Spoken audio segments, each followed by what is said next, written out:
জনমতে দামোদৰা বৈশ্যহন্ত ভকতৰা শুনিলাহা পৰম উৎসুকে শুনাৰো সাৱধানে পৰীক্ষিত বিদ্যমানে কইলা যেন মহামুনি সুখী কদাচিতো দেৱ হৰি নৱনীত চুৰি কৰি খাইলা দেখি যশোদা সুন্দৰী ক্ৰোধে খেদি ধৰি আনি গুৰুফলে টানি টানি বান্ধন্ত গৰুৰলয়া জৰি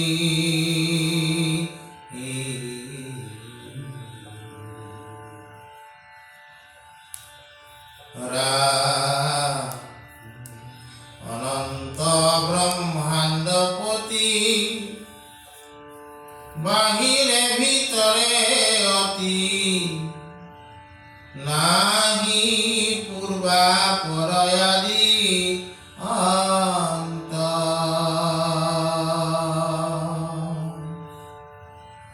বেদে যেন নজানন্ত তাহাংক গৃহত পাই বুলি যশোদাবান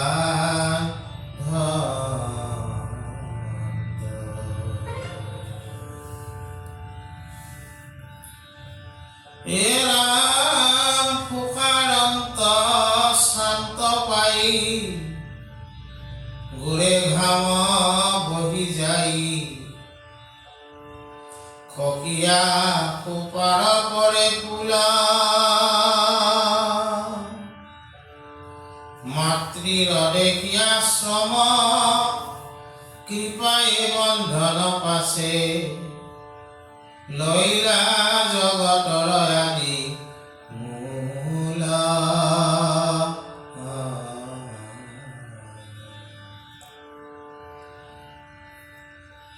মূঢ় বৈশ্য চৰাচৰ ময়ো বৈশ্য ভকতৰ হেন সে দেখাইলা দামোদৰ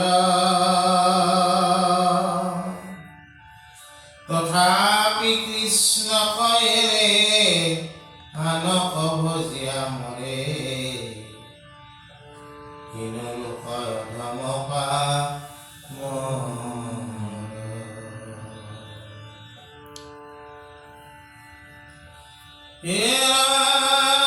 ব্ৰহ্মা লক্ষ্মী মহাদেৱ নপাইল প্ৰসাদ হেন পাইলা যেন যশোদা কৃষ্ণ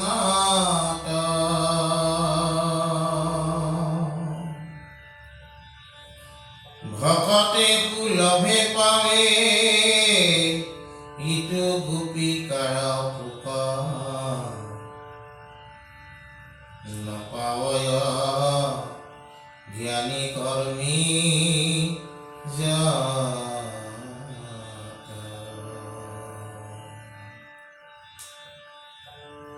বুলিবাহা সুখে জ্ঞানী নপাইলে নাহি হানি জ্ঞানে গতি সাধিবে তাহাৰ ভকতি বিহীন ভৈলে নাহিকে জ্ঞানত সিদ্ধি শুনা কহু ব্ৰহ্মাৰ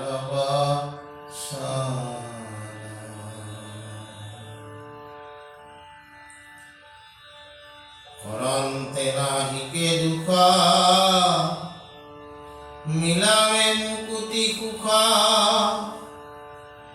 তেজি হেন তোমাৰ ভকতি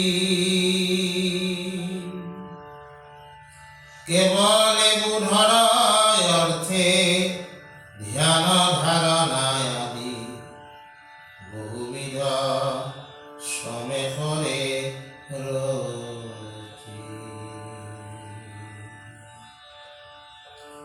আজি আমাৰ ৰত্নাৱলী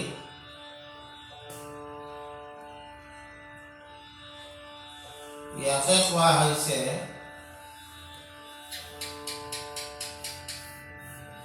এই যেতিয়া ভাগৱত গ্ৰন্থ পৰীক্ষিতে শুকমুনিৰ পৰা শুনি আছিলে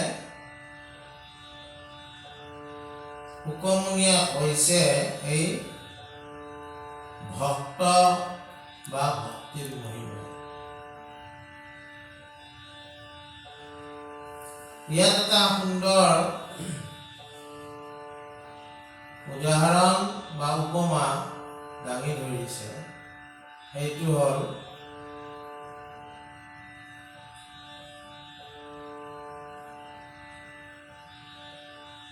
ভগৱন্ত কৃষ্ণৰ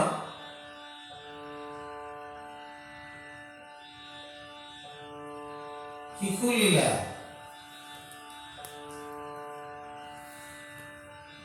মহাপুৰুষ শংকৰদেৱ গুৰুজনাই দশমতো ভগৱন্তৰ শিশু ভগৱন্ত কৃষ্ণ শিশু ৰূপটো সুন্দৰকৈ অংকন কৰিছে।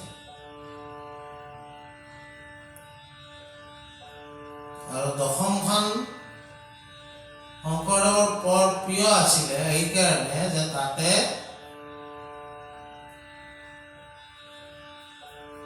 কৃষ্ণদেৱ পুৰুষৰ যিটো শিশু লীলা আছে, এই লীলাবিলাক যেতিয়া শংকৰদেৱ গুৰুজনৰ মনলৈ আহে তেওঁৰ বৰ আনন্দ লাগে।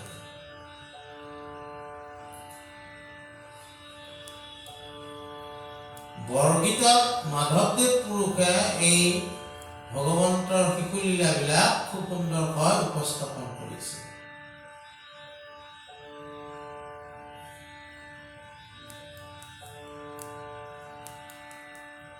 মাধৱদেৱ গুৰুজনাই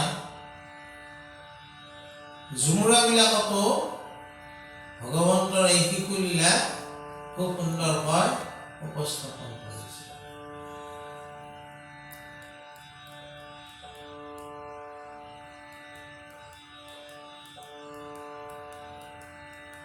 এদিনাখন ভগৱন্ত কৃষ্ণ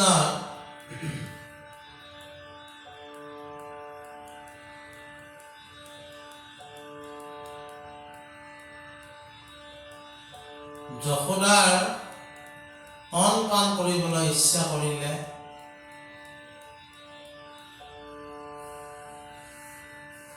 যশোদাই এইফালে মাখন বনাব লাগে, কৃষ্ণই বাৰে বাৰে দিগদাৰি দি আছে। উপায় নাপায় কৃষ্ণক তন পান কৰিবলৈ ওলাল। অলপ সময় যাওঁতে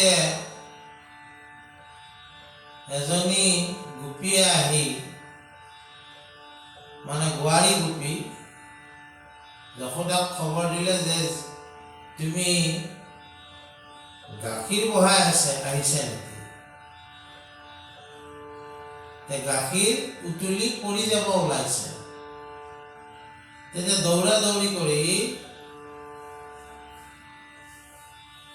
যশোদা গুচি গ'ল কৃষ্ণক ঠেকচা মাৰি থয়। কৃষ্ণই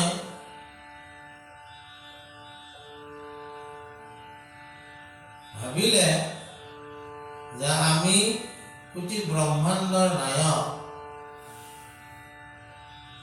তুমি মোক ঠেকচা মাৰি থয় তুমি গাখীৰখিনি ডাঙৰ কৰিছা, ঠিক আছে। এইবুলি ভগৱন্ত কৃষ্ণই যশোদাই যিমানবিলাক ভাণ্ড থৈ দিছিল গাখীৰৰ, সকলোবিলাক ভাঙি পেলালে। আৰু পেলোৱাৰ পিছত কি হ'ল, যশোদাই দেখা পালে যে কৃষ্ণই অতপালি কৰিছে, গতিকে কৃষ্ণক শাস্তি দিব লাগিব। সেইবুলি যশোদাই তেওঁক বান্ধিবলৈ ওলাল, কিন্তু যশোদাই বান্ধিব নোৱাৰে। পিছত যশোদাই বৰ শ্ৰম কৰা দেখা পালে, আৰু কৃষ্ণক বান্ধিব নোৱাৰা কথাটো যে স্বীকাৰ কৰিলে, তেতিয়া কৃষ্ণই নিজে বান্ধন ললে। আৰু তেতিয়া কি হ'ল, এই কথাটোকে আমাৰ ৰত্নাৱলীত মাধৱদেৱ গুৰুজনে কি বুলি লিখিছে, যে যিজন ভগৱন্ত অব্যক্ত,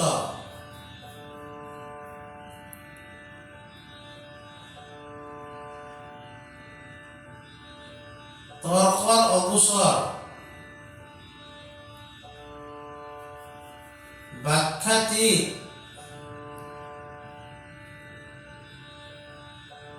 অনাদি অনন্ত,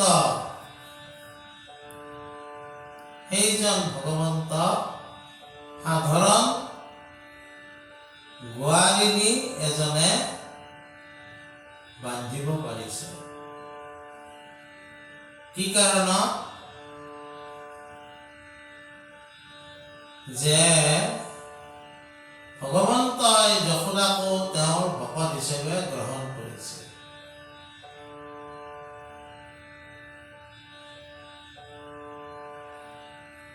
শুকে পৰীক্ষিতক এইটো কথাতে কৈছে যে মই তোমাক যিজন ভগৱন্তৰ কথা কৈ আছো, সেই ভগৱন্তজন এইকাৰণে বিশেষ।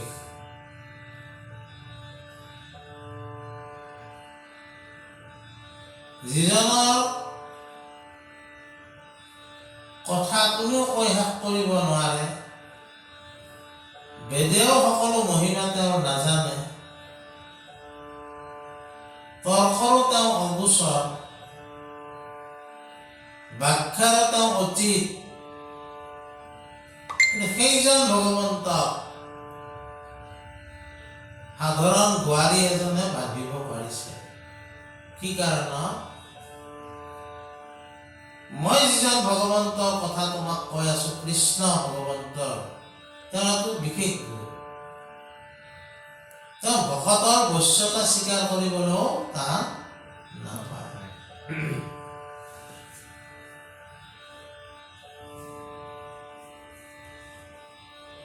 তেওঁৰ গোটেই এই বিশ্ব ব্ৰহ্মাণ্ড চৰাচৰ জগত তেওঁ বৈশ্য, তেওঁৰ ইচ্ছামতে চলিব লাগিব। সেই গোবিন্দ গোবিন্দ গোবিন্দ ৰাম মুৰাৰী অনন্ত কোটি ব্ৰহ্মাণ্ডৰ হৰি অধিকাৰী, এই অনন্ত কোটি ব্ৰহ্মাণ্ডৰ অধিকাৰীজনে এজন সাধাৰণ ভকতৰো বৈশ্য হবলৈ কাম নকৰে।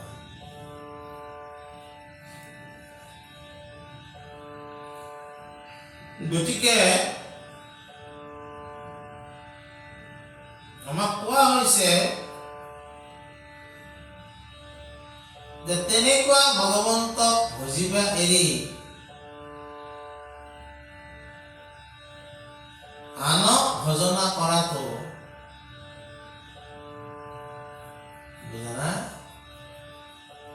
কি কাৰ্য হব? অধম আৰু পামৰৰ কাৰ্য হব।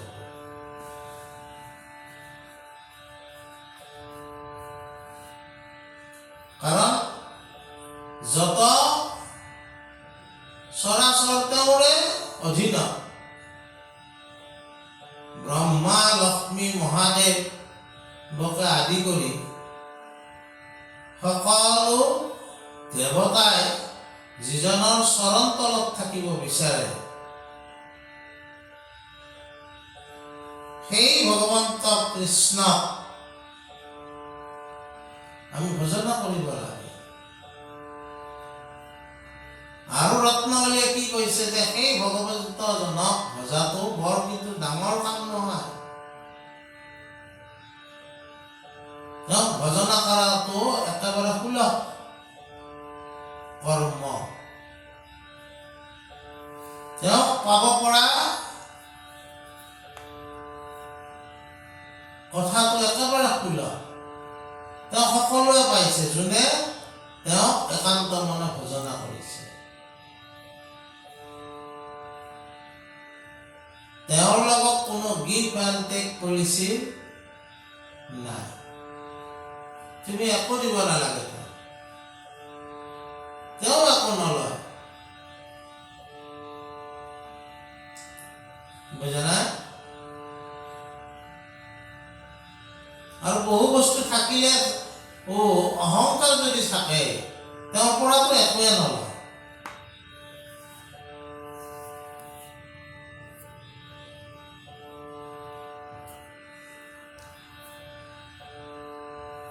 সত্ৰজিতৰ কন্যা আছিল সত্যভামা।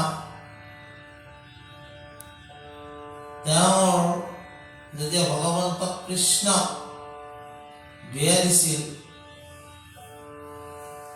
শ্যামন্তক মণিটো যৌতুকত দিছিল।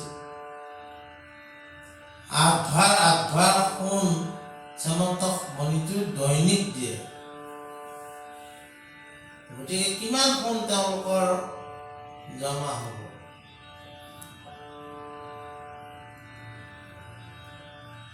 সত্যভামাৰ অলপ অহংকাৰ আছিলে। কোনো ভগৱন্তৰ আঠগৰাকী অষ্টমহিষী বুলি কয়, তেওঁৰ প্ৰধান পত্নী আছে। তাৰ অৰ্থটো হ'ল অষ্ট প্ৰকৃতি তেওঁৰ অধীনত। পিছত আমি আলোচনা কৰিম কেতিয়াবা। তাৰে ভিতৰত মানে সত্যভামাই ভাবিছে মইহে মায়েহঁতৰ তাৰ পৰাই বৰ দামী বস্তু আনিছোঁ, কৃষ্ণই মোক অলপ বেছি ভাল পাব লাগিব।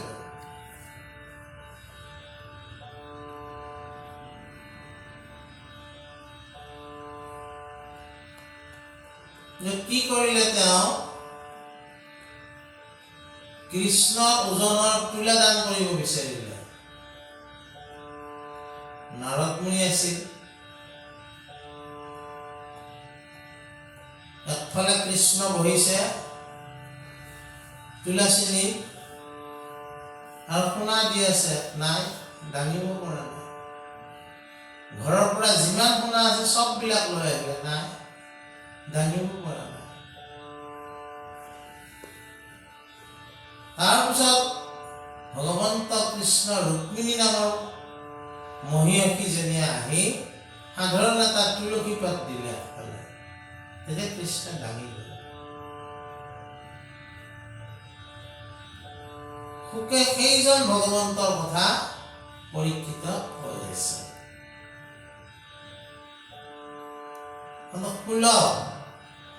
গুৰুজনে আমাৰ লিখিছে, হৰিৰ সেৱাত নাহিকে প্ৰয়াস, আপুনি ৰৈৱন্ত হৰি হৃদয়ত বাস।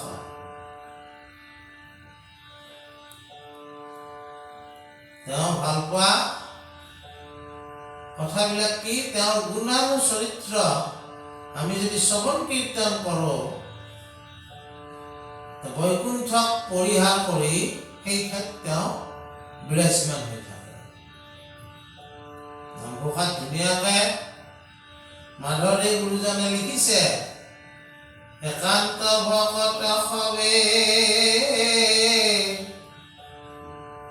নিৰ্গুণ কৃষ্ণৰ গুণ গাৱে সদা বকিয়া যথাত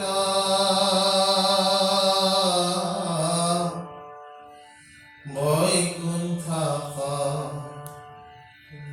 পৰিহৰি যোগীৰি দয়ৰি থাকা হৰি সাক্ষাতে তথাত।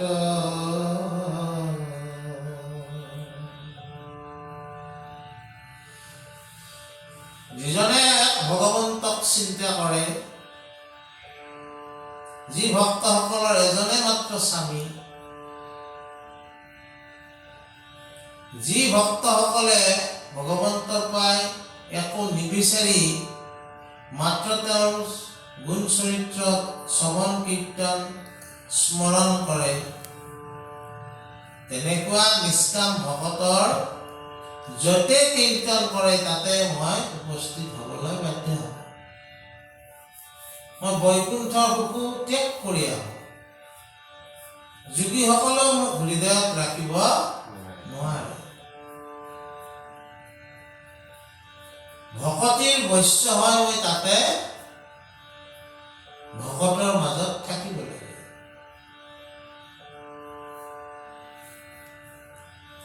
আৰু কৈছে ৰত্নাৱলীত কি বুলি,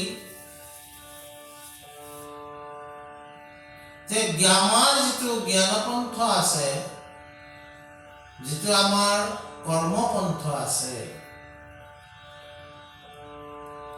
এই দুটা পন্থটো ভকতি যুক্ত হলেহে সাৰ্থক হয়।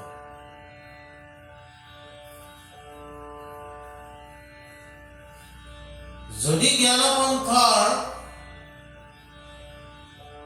অনুগামীসকলে ভাবে যে আমি জ্ঞানৰ দ্বাৰাই আমি সৰ্বোচ্চ সত্তাক লাভ কৰিব পাৰিম, জ্ঞান দৰকাৰ আছে, জ্ঞানে মাধ্যম, জ্ঞান অবিহনে আমি চলিব নোৱাৰো, জ্ঞান মাধ্যম। কিন্তু জ্ঞানৰ লগত কি থাকিব লাগিব? ভক্তিযুক্ত জ্ঞান হ'ব লাগিব।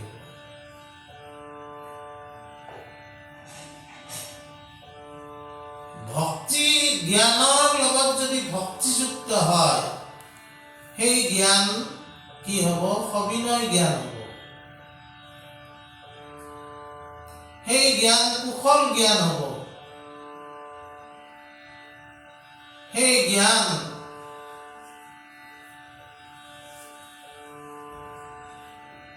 সাধু জ্ঞান হ'ব। সেই জ্ঞান সত্য জ্ঞান হ'ব।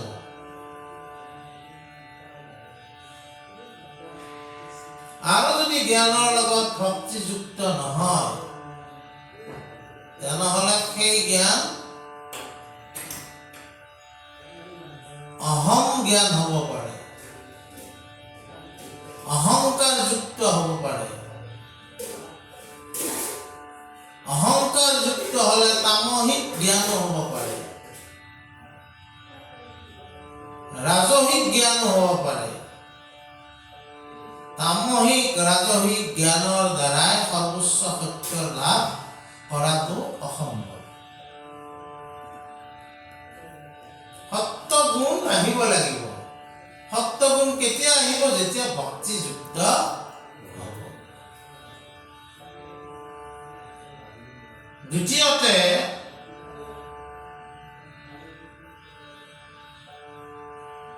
আৰু ৰত্নাৱলীয়ে কি কৈছে?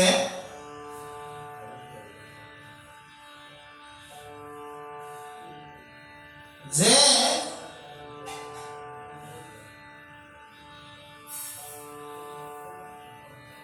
আমি জ্ঞান লাভ কৰোঁ কি কাৰণে?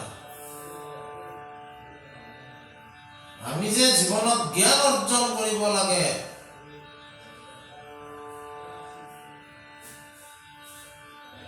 ইয়াৰ যথাৰ্থতাটো ক'ত আছে?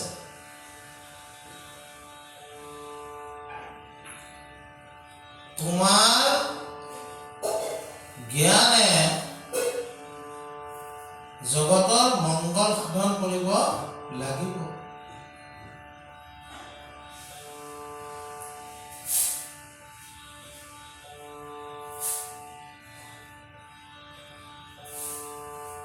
আৰু যদি এই জ্ঞান ভক্তিযুক্ত নহয়, সি জগতৰ হানিও কৰিব পাৰে।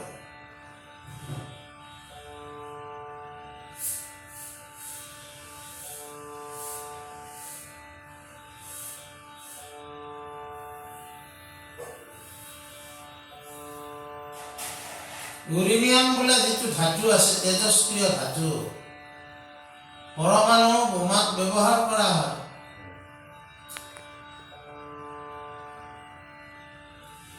আৰু বিদ্যুৎ উৎপাদনতো ব্যৱহাৰ কৰা হয়। সৎ জ্ঞানী লোকসকলে তাক জগতৰ মংগলৰ হকে ব্যৱহাৰ কৰিব। আৰু জ্ঞানত যাক ভক্তিশূন্য জ্ঞান কি কৰিব? বোমা বনাবলৈ ব্যৱহাৰ কৰিব। সেইকাৰণে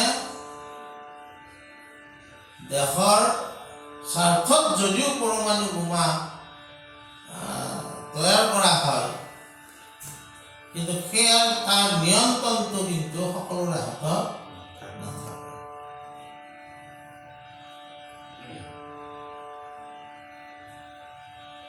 অজ্ঞানীৰ হাতত পৰিলে জগত বিনাশ কৰি পেলাব। ঠিক তেনেদৰে আমাক কৈছে যে ধ্যান, ধাৰণা, জ্ঞান এই সকলোতে ভক্তিটো কি হ'ব লাগে? যুক্ত হ'ব লাগে। ইয়াৰ পিছত কি কৈছে? নহি মুকুতিৰ পাত্ৰ তাৰ লাভ শ্ৰম মাত্ৰ কদাচিত সিদ্ধি নাহি আন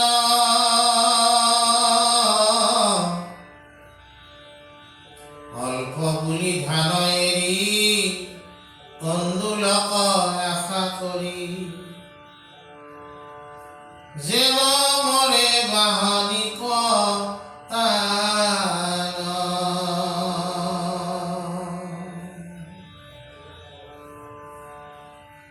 দেখাৰ সদাচাৰ মহাজ্ঞানী যত সাৰ জ্ঞানে গতি নপয়া পূৰ্বত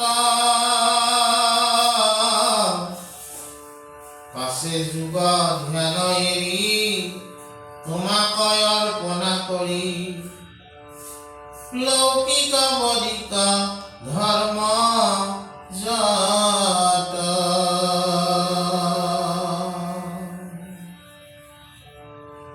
সাধু সংগ অনুসৰি শ্ৰৱণ কীৰ্তন কৰি আচৰিয়া তোমাৰ ভক্তিক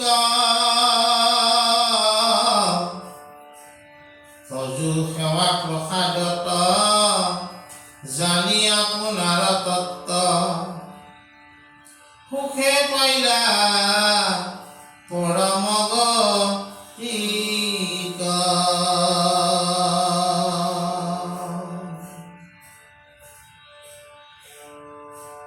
ভকতৰ কীৰ্ত শেষ নাহি আৰ অয়লেখ ভৈল পৰিপূৰ্ণ নয়সে লয়ু কপ মানয়াৰ আগে নন্দ যশোদাৰ কহিলাই উদ্ধৱ হৰি দাসে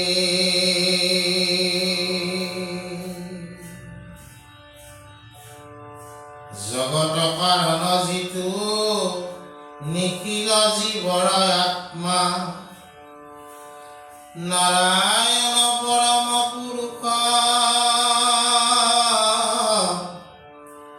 পৰম ঈশ্বৰ হৰি নিজ মায়া বশ্য কৰি কাৰণেকে ভৈলন্ত মানুষ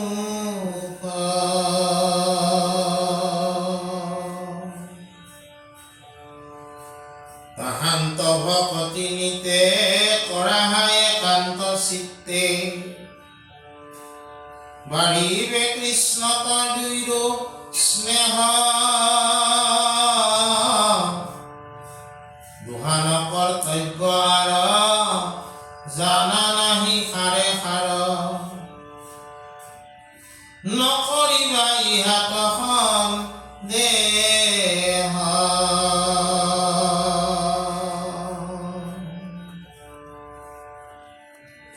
সেইকাৰণে আমাক ৰত্নহলে আৰু কি কৈছে?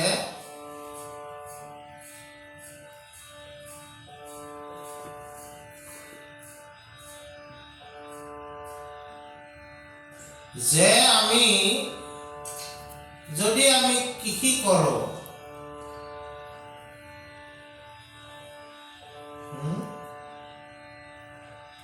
ধানৰ আমি কৃষি কৰিলোঁ কিহৰ কাৰণে? ধান পাবলৈ।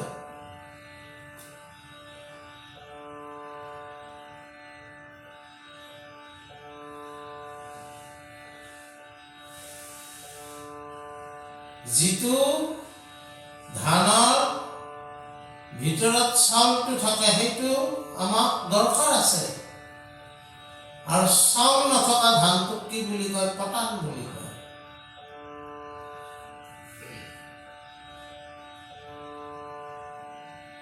চাউল থকা ধনটো হ'ল কৃষ্ণ ভক্তি, আৰু বাকীবিলাক হ'ল পতান।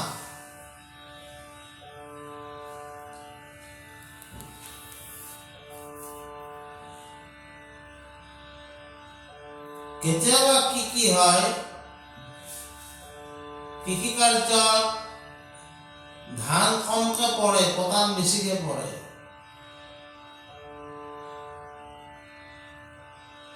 সেই পতান বিলাক আনি পেলাই ভঁৰালত থলে কিবা কাম হ'ব নেকি?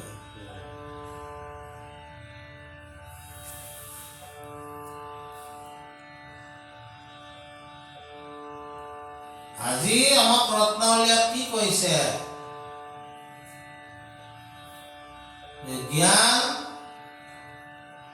কৰ্ম, ভক্তিযুক্ত হলেহে ধান হ'ব। জ্ঞান কৰ্ম যদি ভক্তিবিহীন হয় তেতিয়াহ'লে পতান হ'ব।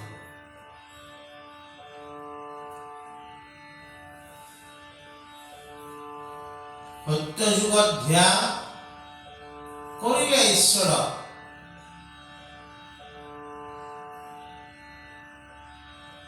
এই সত্য যুগত ধ্যান কৰিও সকলোৱে ভগৱন্তক নাপায়।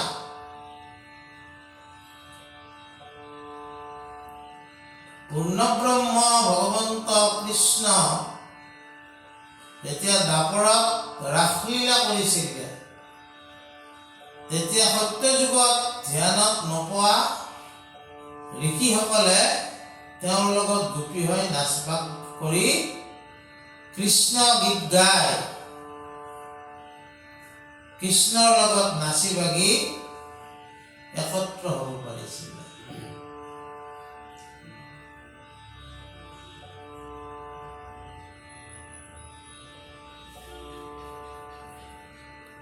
আৰু সেইকাৰণে কৈছিল যে ধ্যানো কৰিলো, এটা যুগত আহিল যজ্ঞ। যজ্ঞ মানে কৰ্মপন্থ আহিল।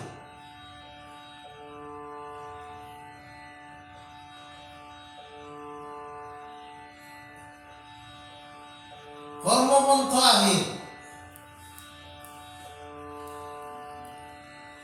আৰু এই কৰ্মপন্থতে কি হ'ল? লৌকিক, বৈদিক, বেদাচাৰ, লোকাচাৰ সকলোবিলাক নীতি নিয়ম সোমাই পৰিল। সেইবিলাকো আমি কৰিলো।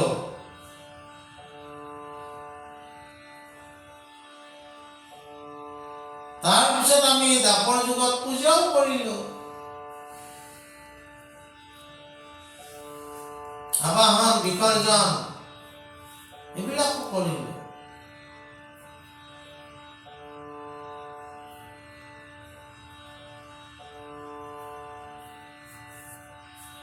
এই সমস্ত কৰাৰ পিছতো ঋষিবিলাকে কি কৈছিলে?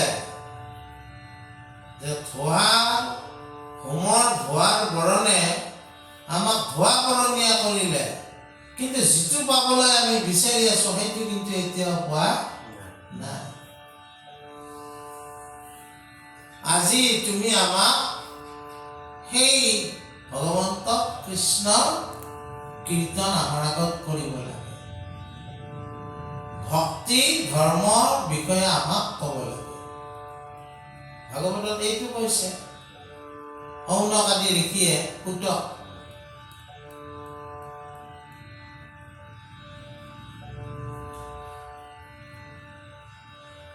সাধুসংগ আৰু ভক্তি এই দুটা একলগ হয় যিজন ভক্তৰ, তেওঁ ভগৱন্তৰ প্ৰসাদ বা কৃপা লাভ কৰে।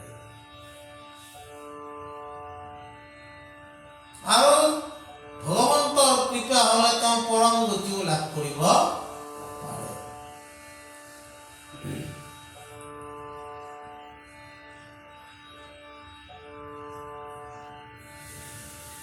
জীৱৰ কাৰণ হেতু নাৰায়ণ বৈকুণ্ঠ তেজীয়া আঁকি অহয় মাধৱ নানাবিধ ৰসে পচালিলে যশ ৰাখি।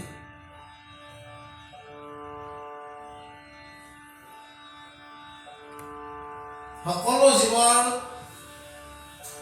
তৰণৰ পথ দিব পৰা অনন্ত কোটি ব্ৰহ্মাণ্ডৰ এই অধিকাৰী হৰিয়ে নিজৰ মায়া বশ্য কৰি আহি নিজে কি হ'ল মানুহৰ অৱতাৰ ল'লে, পূৰ্ণ ব্ৰহ্ম অৱতাৰ।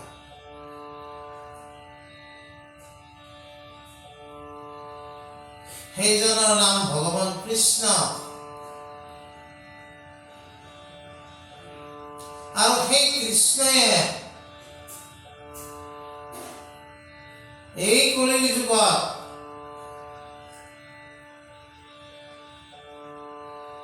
তেওঁৰ গুণ নাম যশ প্ৰচাৰ কৰাৰ কাৰণে উদ্ধৱক নিৰ্দেশনা দি গ'ল। কীৰ্তনত লিখা আছে উদ্ধৱক প্ৰচাৰক গোবিন্দৰ নাম মাত্ৰ। আৰু এই নামে তেওঁৰ নামে কি কৰিব পাৰে জীৱসকলক তৰণৰ পথ দিব পাৰে।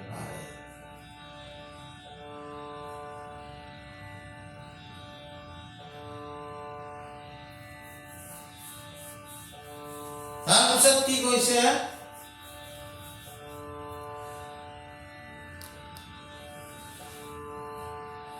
তপ জপ যজ্ঞ যাগ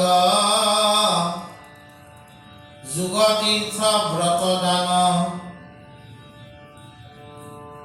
কৰে যেবে মহাশুদ্ধ ভাৱে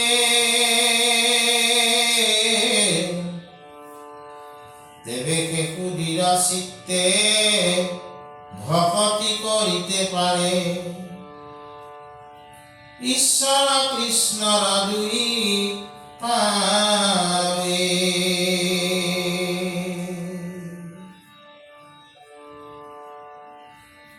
নাহিকে আমাত একো ধৰ্ম হেন খেদ চিত্তে নকৰিবা তুমি গোপৰাজ সমস্ত ধৰ্মৰ ফল ভকতিক পাইলে যিটো তাৰ নকৰ্মে কোন কাজ।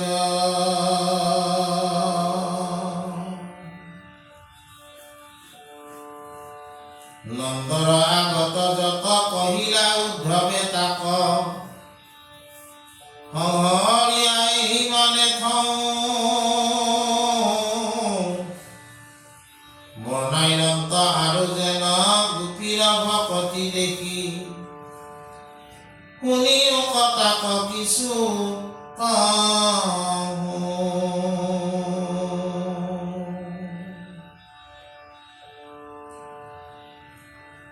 এই সাধুসংগ আৰু ভকতি পন্থত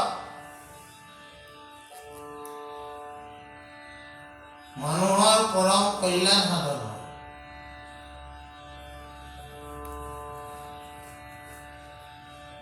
এই ভকতি পন্থৰ মানুহক উত্তৰণৰ পথত পথিত কৰা অস্পৃশ্যজনকো যজ্ঞৰ পাত্ৰ কৰে। চান্দালে লয় হৰিনাম মাত্ৰ হৱে উচিত যজ্ঞৰ পাত্ৰ।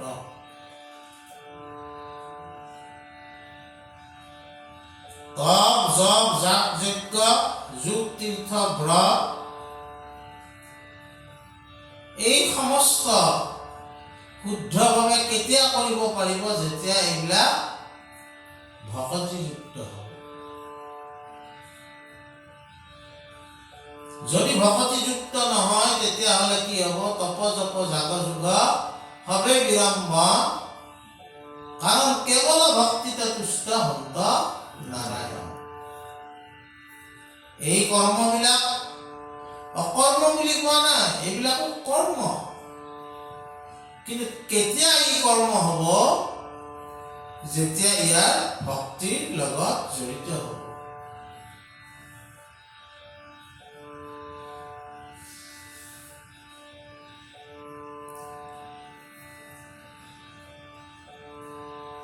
গতিকে এই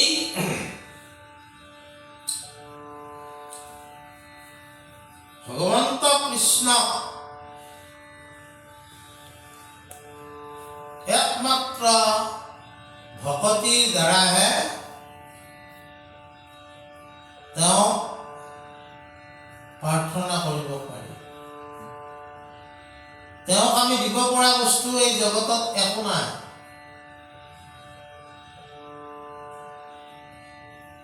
সমস্ত বিশ্ব ব্ৰহ্মাণ্ডৰ ক্ষুদ্ৰ ধূলিকণাটোৰ পৰাই প্ৰকাণ্ড পৰ্বতখনলৈকে এক বিন্দু জলৰ পৰাই প্ৰকাণ্ড মহাসাগৰলৈকে সকলোবিলাক তেওঁৰে সৃষ্টি।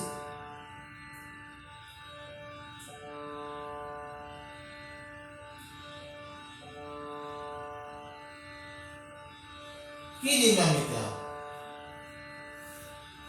আমিতো দিব নোৱাৰো একো।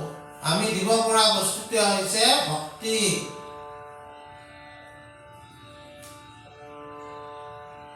কেতিয়া পুজিব যাদৱ ৰায়, কেতিয়া পুজিব মাধৱ ৰায়, ব্ৰহ্মাণ্ডৰ যত বস্তু সবেও তোমাতে পায়। তুমি দিব নোৱাৰিম আকৌ। তেওঁ ভক্তি কৰাৰ পথটো তেওঁৱে দিছে। কেনেকে? যে তেওঁৰ গুণ নাম আমি শ্ৰৱণ কীৰ্তন কৰিব লাগে। আৰু ভকতে গুণ নাম শ্ৰৱণ কীৰ্তন কৰিলে যি হয় সেই মালাই তেওঁ গলত পিন্ধি লয়। সোণাৰ মালা আমি দিলেও তেওঁ নলয়।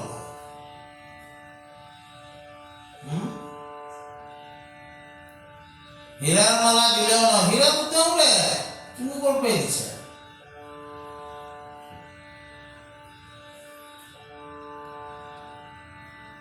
হীৰাৰ খনিটো যদি ভগৱন্তই যদি তৈয়াৰ কৰি নথলা হয়, ক'ৰ পৰা দিলা হীৰা?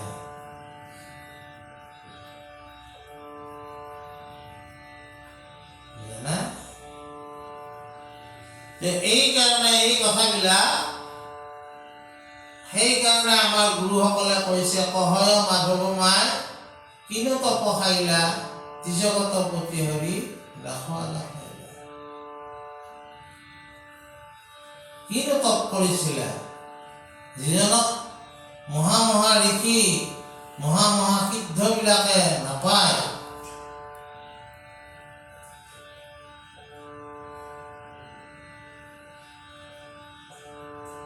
সনক সনন্দ যোগী যাহাক নপাই,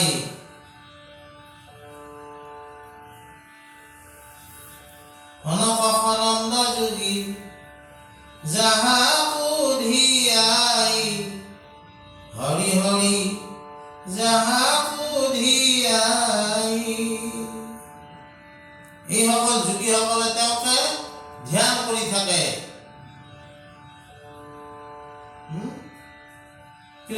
সেই ভগৱন্তই তেওঁক পোৱাৰ পথটো দি গৈছে যিহেতু ভকতি পন্থত। আৰু এই ভকতি পন্থত কি আছে? ভাগৱত ধৰ্ম, নাম ধৰ্ম।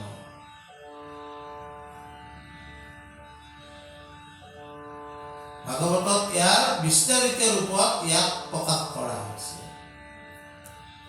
এই কথাবিলাক কৃষ্ণৰ যত গুণ, কৃষ্ণ নামৰ মানে যিবিলাক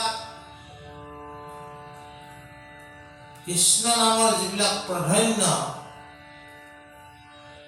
এই সমস্তবিলাক কথা নন্দ আৰু যশোদাৰ আগত উদ্ধৱে বৰ্ণাই আছে যে এই কথাখিনি আজি আমি আলোচনা কৰিলো যে ভগৱন্ত কৃষ্ণ আমি উপাসনা কৰাৰ একমাত্ৰ উপায় হৈছে ভকতি পন্থ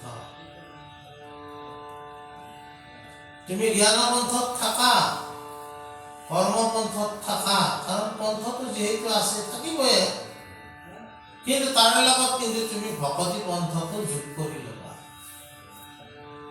ভকতি পন্থ অবিহনে জ্ঞান পন্থ কৰ্ম পন্থ অসাৰ্থক ভাৰতবৰ্ষৰ অদ্বৈত দৰ্শনৰ স্ৰষ্টা শংকৰাচাৰ্য তেওঁ আচলতে জ্ঞান মাৰ্গী আছিল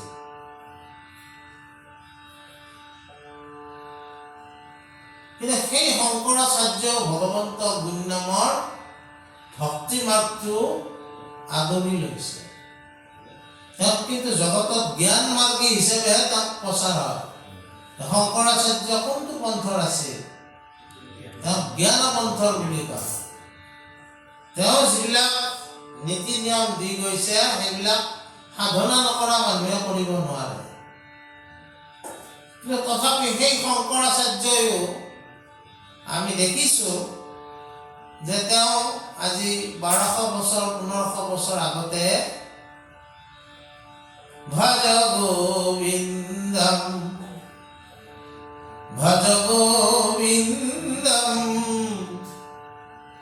গোবিন্দম ভজ মূঢ়মতে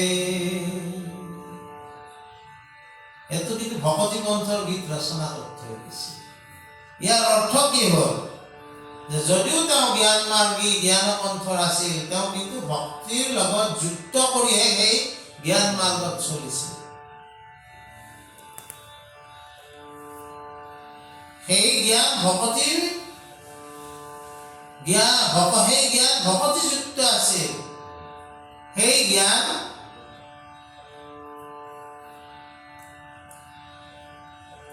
কৃষ্ণ ভক্তিৰ লগত যুক্ত কৰিছিল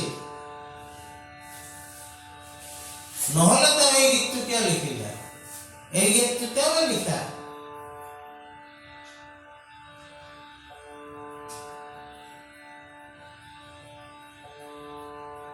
ভজ গোবিন্দম ভজ গোবিন্দম ভজ গোবিন্দম মূঢ়মতে বহুত আছে কিবা কিবি বৰ সুন্দৰ ভজন কেৰালাত জন্মতো দাক্ষিণাত্যত এই ভজনটো খুব চলে খুব সুন্দৰ লাগে দাক্ষিণাত্যৰ বিখ্যাত গায়িকা MS শুভলক্ষ্মী তেওঁক গালে বেছি ভাল লাগে বুজি পাইছে না মই ভাল পাওঁ গীতটো গাই মানে গাই নহয় শুনি মই ভুল হৈছে আচলতে মানে কি হয় শুনি ভাল লাগে আৰু একবাৰ আমি শুনো ভজ গোবিন্দম ভজ গোবিন্দম গোবিন্দম ভজ মূঢ়মতে এইখিনি কয় আজি আমাৰ ভক্ত সামৰিছো কৃষ্ণ